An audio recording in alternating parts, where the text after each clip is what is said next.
Bonjour à toutes et à tous. Aujourd'hui, ITV reçoit Tamara de OnSurfSkate, une boîte basée à Fréjus qui est née sur la Côte d'Azur. On va parler d'entrepreneuriat et des choix et enjeux qui impliquent un tel projet. Tamara, comment ça va? Ça va bien et toi? Ça va? Super. Est-ce que tu peux nous en dire un peu plus sur OnSurfSkate, sur toi aussi de présenter ce que propose OnSurfSkate et pourquoi surtout tu as décidé de te lancer dans ce projet? Alors en fait, j'ai voulu lancer OnSurfSkate pour vraiment réunir mes deux grandes passions dans la vie. Donc à savoir la ride, parce que je suis passionnée par tout ce qui est sport de glisse. Donc ça peut être les sports d'hiver, principalement le surfskate. Et aussi d'un autre côté, mes études, donc c'est-à-dire le marketing et la communication. Surfskate, c'est vraiment une marque de vêtements qui proposera des produits en ligne. Donc aujourd'hui, on est encore en cours de développement. Donc là, vous avez lancé le projet depuis combien de temps? J'ai trouvé le nom OnSurfSkate en 2020. Et en fait, depuis 2020, j'approfondis mes connaissances dans la communication, dans la ride aussi. Petit à petit, step by step, je développe le projet. Aujourd'hui, donc, on poursuit le projet avec notre école.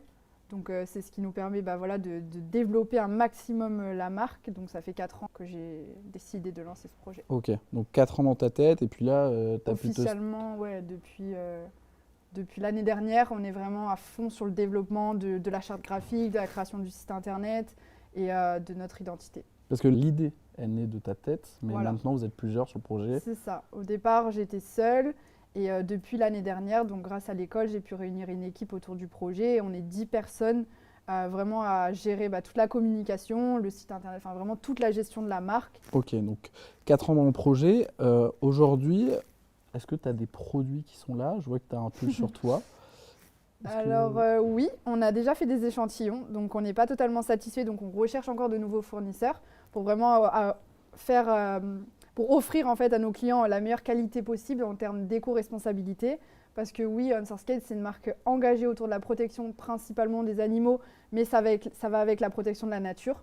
Donc on recherche activement des associations au sein de la région PACA, parce qu'on est une marque de la région PACA, et on aimerait tout simplement être engagé et donc trouver une association pour pouvoir participer à ces actions. Donc ça peut être ramassage de déchets, etc. Mais aussi reverser un pourcentage de notre futur chiffre d'affaires à des associations pour qu'ils puissent aussi booster leurs actions au sein de leur association. Donc, tu nous parlais de la production, là vous êtes sur des tests, entre guillemets, vous avez des échantillons. Ouais. Et c'est quoi les étapes de production quand on veut créer une marque comme ça? Est-ce qu'il y a des étapes qui sont importantes? Et est-ce que finalement tu as des critères dans le choix de tes partenaires, de tes prestataires? Pour parler de la conception des produits, je dirais que premièrement, le plus important pour créer une marque, c'est vraiment réfléchir à son identité, pourquoi on veut créer une marque et aussi le design. Pour moi, c'est très très important, ça a été vraiment l'enjeu, le challenge depuis le début. Aujourd'hui, on a établi la refonte de la charte graphique. Ouais. Et puis aujourd'hui, on a une charte graphique, une DA qui est carrée, ce qui nous permet derrière de proposer différents supports. Donc, vous pouvez d'ailleurs nous retrouver sur nos réseaux sociaux. Et donc, voilà, on développe vraiment toute notre identité. On se différencie de nos concurrents grâce à ça. Donc, premièrement, la conception de l'idée, du design. Ensuite, réfléchir à quel produit, quel mock-up on va pouvoir créer pour ensuite contacter des fournisseurs. Donc, une fois qu'on a nos mock-up, on sait quel produit et pourquoi à travers des enquêtes, on va commercialiser ce produit. Donc, on fait aussi des enquêtes sur les réseaux sociaux pour savoir qu'est-ce que nos futurs clients pourraient aimer, donc à savoir les passionnés de la glisse. Et ensuite, on lance le projet. Donc Ok. ça, c'est pour la conception produit. Et après, est-ce que tu avais d'autres questions? Est-ce que tu as eu des critères, notamment dans le choix de tes partenaires? Est-ce que par exemple tu produis en Europe? Dans le monde entier, on a comparé les prix. Et en fait, au fur et à mesure du développement de la marque, on a défini notre identité et ce qui est nos enjeux. Et en fait, aujourd'hui, oui, c'est pour ça qu'on va se diriger vers du Made in Europe et potentiellement du Made in France. Aujourd'hui, on le sait, c'est très très cher du Made in France. Mais le plus important pour nous, c'est si on peut trouver des fournisseurs locaux à des prix abordables par rapport à notre budget, on le fera.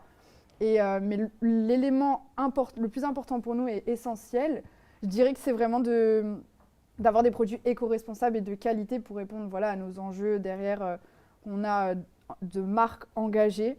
Donc voilà, vraiment des produits de qualité, confort aussi pour la ride parce que quand on skate, quand on fait du ski, on aime avoir un produit où on peut transpirer dedans, porter toute la journée dans toutes les situations, un produit tendance et pour nous ça c'est très important pour nos futurs clients.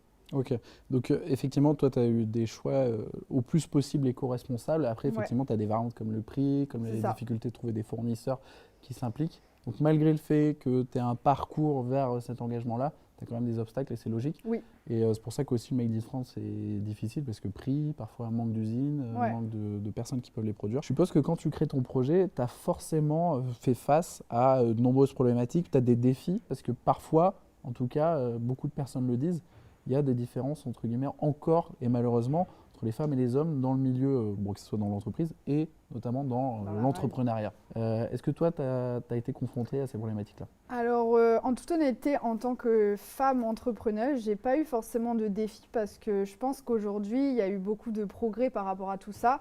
Donc, moi, j'ai pu lancer facilement mon auto-entreprise, mon projet, demander des conseils à des hommes comme à des femmes. J'ai osé, c'est sûr qu'il faut réussir à oser se lancer. C'est comme, je pense que ce qui m'a boosté à me lancer, c'est aussi que le monde de la ride, il faut aussi le dire, c'est un monde vachement encore masculin, pardon. Et il faut oser rentrer dans l'univers de la ride. C'est ce qui m'a permis, je pense, d'oser rentrer dans le monde d'auto-entrepreneur qui parfois peut sembler compliqué pour une femme, mais on peut tout à fait y arriver, se lancer. Et pour moi, tout est possible par rapport à ça. C'est inspirant, c'est un message finalement positif pour toutes les mesdames qui nous regardent et qui ont envie de lancer un projet comme le tien ou dans une autre branche, hein, bien sûr. Ouais, Ça peut être cool, c'est que finalement, malgré le fait qu'on peut penser qu'il y ait des barrières, mesdames, n'ayez pas peur n'ayez pas parce peur, que vous foncez. rencontrerez les mêmes barrières que les hommes. Après, Ouais. effectivement, ça peut être différent selon un secteur, tu nous le dis, Oui, bien sûr, ouais. domaine de la ride, comme tu le dis, Après, autant que... plus ou moins accepté, entre guillemets, en tout cas, plus ou moins bien vu. Oui. Euh, Et au contraire, je trouve que la femme, elle est vachement poussée, au contraire, dans le monde d'entreprise. Enfin, au final, vu qu'il y a peu de femmes, il y a de plus en plus de mouvements qui sont créés autour justement des femmes entrepreneuses qui aident les femmes à justement y arriver et se lancer parce que ça n'a pas toujours été le cas, encore une fois. Après, c'est sûr que, comme je disais, en tant qu'auto-entrepreneur, il y a toujours des défis. Mais voilà, tout est possible et on peut toujours trouver des solutions, progresser, demander, poser des questions et surtout, je dirais, apprendre. Apprendre toujours et encore. Et après, tout est possible. Enfin, Je rebondis là-dessus, si tu parles d'apprendre. Est-ce que vous êtes passé par des erreurs à OnSurfSkate? Je suppose qu'on apprend de ces erreurs. Est-ce que vous avez rencontré des problématiques comme ça où vous vous êtes dit, là, on a foiré, c'est pas grave, on admet et puis on réussira plus tard, quoi. alors oui, je pense que ça arrive dans tout projet de s'effondrer, de tomber. Moi, j'ai eu beaucoup de remises en question parce que j'ai d'autres projets aussi à côté qui tournent. Et ça prend du temps de créer une marque. Il faut du budget, il faut pas abandonner, il faut toujours croire en ce qu'on fait. Et oui, on a eu au sein du groupe depuis l'année dernière des moments durs. Parce que l'année dernière, on a été bloqué parce qu'on manquait de budget, donc on n'a pas pu lancer malheureusement notre première collection. Aujourd'hui, c'est différent, on a réussi à obtenir plus de budget. Donc c'est ce qui va nous permettre de lancer notre marque cette année et j'en suis fière. Maintenant, encore une fois, ouais, on peut toujours trouver des solutions. Ok.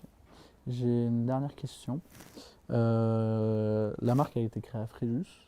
Oui. Est-ce que c'est un enjeu pour toi de te dire vraiment d'abord développer la marque localement et d'essayer de faire ton ancrage local, entre guillemets, que ce soit sur le Var même, pour, on va dire, étendre ça? Ou est-ce que directement tu veux lancer la collection à toute la France ou vraiment tu veux que ça soit ancré Alors, pour l'instant, notre objectif avec l'équipe, c'est vraiment de cibler la région PACA. Et l'objectif, ce serait qu'on devienne l'une des marques référentes sur Fréjus-Saint-Raphaël. Parce que voilà, c'est ma ville de cœur et j'aimerais développer un mouvement fort, une communauté. Parce que oui, c'est une marque, mais c'est aussi une communauté de passionnés de glisse qui permet à toutes les personnes amateurs ou experts de venir rider, passer du bon temps, s'amuser, découvrir, partager l'univers de la ride à travers par exemple le surfskate qui est encore un sport très peu développé dans le sud de la France mais aussi dans toute la France. C'est des sports qui sont très très développés en Australie, aux États-Unis, etc. Et mon objectif c'est de ramener en fait tout cet univers qui est à mes yeux authentique et génial et de plus en plus tendance au sein de la ville de Fréjus et pour vraiment créer une communauté forte et petit à petit bien sûr élargir notre communauté, notre groupe de passionnés de glisse parce que voilà, on a le ski à 1 heure, on a l'eau à 2 pas, donc tout est possible. Et oui, si on peut s'élargir, notre baseline, c'est de l'est à l'ouest parce qu'on a vraiment envie de, voilà, qu'Unsurskate permette à toute notre communauté de voyager de l'est à l'ouest, donc c'est-à-dire tout autour de la planète, tout autour de où est-ce qu'on veut aller en fait pour vraiment voyager, se déplacer en ridant, donc de manière plus écologique aussi. C'est ce côté-là où on peut tout simplement prendre une board, un ride, une longboard, un skate, un surf skate pour aller je sais pas, faire nos courses à 5 minutes plutôt qu'une voiture qui dépense beaucoup d'essence. Ouais, carrément. Voilà. La mobilité douce, quoi, finalement, ouais, en prenant du plaisir. Tu as un jeu qui est illimité avec Unsurskate. C'est ça. Et donc, aujourd'hui, on peut suivre ton actualité et celle de la marque sur les réseaux sociaux, je suppose? Oui, vous pouvez nous retrouver sous le nom d'utilisateur @Unsurskate de partout. Sur YouTube, TikTok, Thread aussi, Instagram, bien sûr. Et après, on va se développer de plus en plus sur tous les canaux de communication. Est-ce que tu as peut-être une date à nous teaser, à nous communiquer sur la sortie? Je pense qu'on te le demande beaucoup parce qu'effectivement, ça fait plusieurs mois qu'on voit la marque, nous on la connaissait déjà avant, ou même une estimation de sortie de collection. Alors en toute honnêteté, ça devait être, on s'était mis l'objectif en janvier, il y a eu un peu de retard par rapport aux fournisseurs, mais je l'espère en début avril, grand max, pour teaser un petit peu, on l'espère. Et après, une fois que ce sera lancé, vous retrouverez tous nos produits en ligne et aussi potentiellement à l'école sous forme de petits stands. Ouf, ça tease. Vous verrez bien. Alors moi, personnellement, j'adore le concept. Je le suis depuis l'année dernière, depuis que je suis arrivée au sein de Innov. Et je trouve ça génial parce que moi qui suis passionnée et qui pour moi c'est important, tout ce domaine de l'écologie, des animaux, enfin je trouve que sur votre média, on apprend vraiment beaucoup de choses dans tous les, des choses qui nous concernent en fait au quotidien, comme par exemple avec les cadeaux de Noël.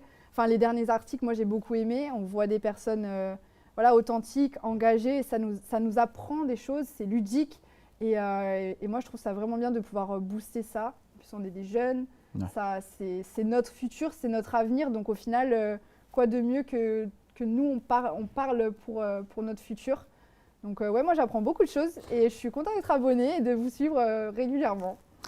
Écoute, merci beaucoup. Merci beaucoup pour cette interview. Avec plaisir. Et puis écoute, allez suivre Unsurskate sur les réseaux.